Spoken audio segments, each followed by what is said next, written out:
Bonjour, bonsoir. Voilà la septième partie du thème la question agraire en Haïti. Nous disons que en 1846, Akao, sous Jean-Baptiste Richer, est acculé au suicide, a dû se suicider. D'abord, Philippe Guerrier a pacifié les piquets en nommant Akao commandant d'arrondissement des Cayes et en lui faisant des présents. Puis, son successeur, Louis Pierrot, a éloigné Akao de sa base sociale en le transférant à Lansavou au même poste militaire, grâce au délégué gouvernemental Lysius Félicité Salomon. De plus, sous Guerrier, c'est la formation d'un conseil d'État de 21 membres. On ne peut ignorer son analogie avec les 21 nations des esprits du vaudou. Et l'historien Roger Gaillard a mentionné que le cœur de Pétion a été gardé durant plus de 25 ans au Palais national. Même Laënnec Urbon, le sociologue haïtien, a parlé de l'existence d'un filtre mystique qui a permis à Jean-Pierre Boyer de durer au pouvoir. Pourquoi Faustin-Soulouque s'est donné tant de largesse pour récupérer le Ougan frère Joseph face aux mulattes catholiques et francs-maçons? De mai 1844 à mars 1846, le système haïtien a induit Jean-Jacques Akao à le faire confiance et à endormir sa puissance tout en tissant une toile mystique qui a préparé la venue du président Jean-Baptiste Richer, le tigre d'Aquin, appelé à achever cette instabilité intérieure. Akao a refusé la nomination de Richer à la présidence sans savoir que ses jours étaient comptés. Pour qu'un événement ait un suivi, il faut avoir la capacité de penser cet événement. La tradition orale de la paysannerie haïtienne, le régionalisme de son soulèvement et l'absence de la longue durée dans les prévisions du vaudou ont fait péricliter le mouvement paysan de la presqu'île du sud d'Haïti.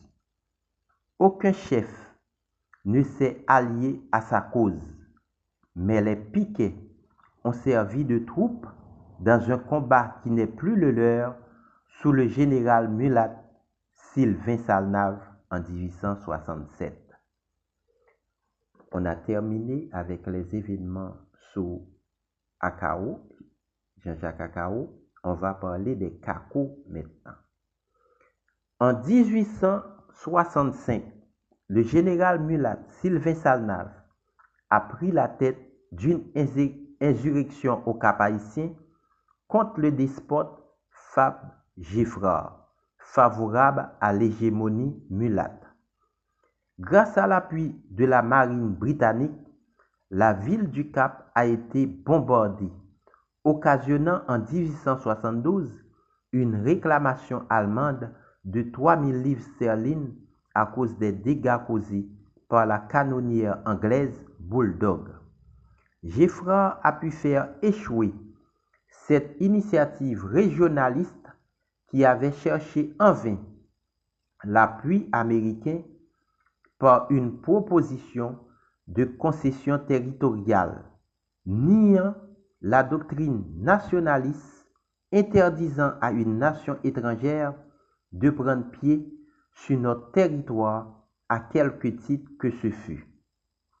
Le mulatte Demisvar Delhomme, membre influent du Parti national, a uni sa voix à un pareil appel aux USA. À la chute de Giffard en 1867, Sylvain Salnave étant en exil.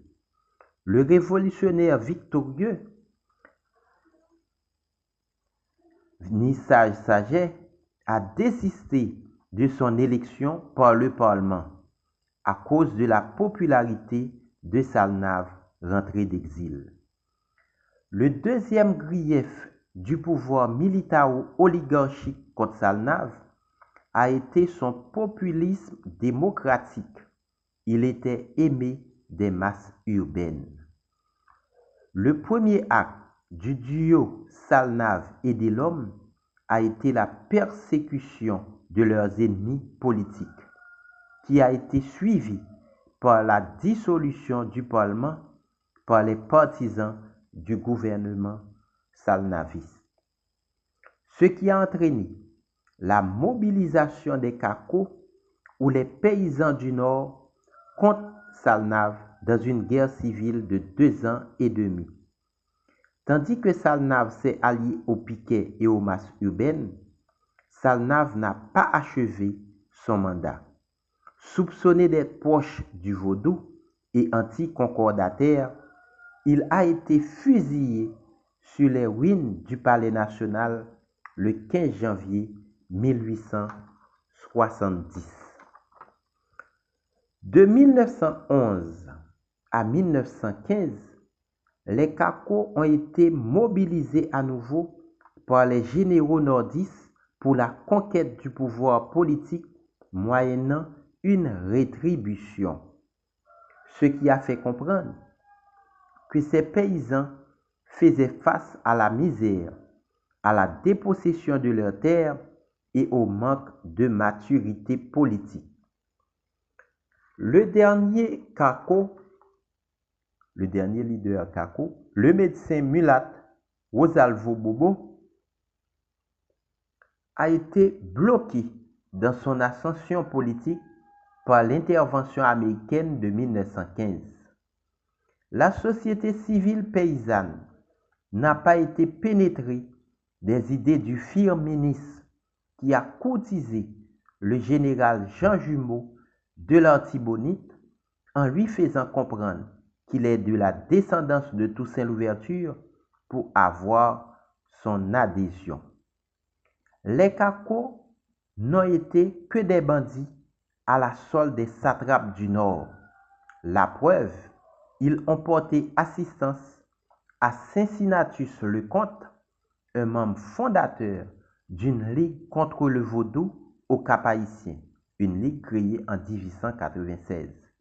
Il faut noter que la première campagne contre le vaudou s'est déroulée de 1896 à 1899, où il y avait 3 ligues contre le vaudou dans le pays, au Cap-Haïtien, au Cayes et à Port-au-Prince. Et il faut dire aussi que si les piquets du Sud n'ont pas pu parvenir à Port-au-Prince, les Cacos du Nord, à partir de 1911, ont pu venir à Port-au-Prince et installer leur président.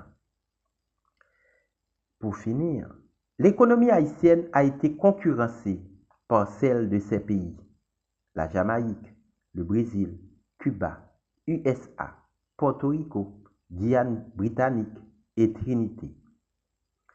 En 1915, la solution américaine à la révolte paysanne était la migration vers Cuba et la République dominicaine. On a terminé avec cette partie. Merci, à la prochaine.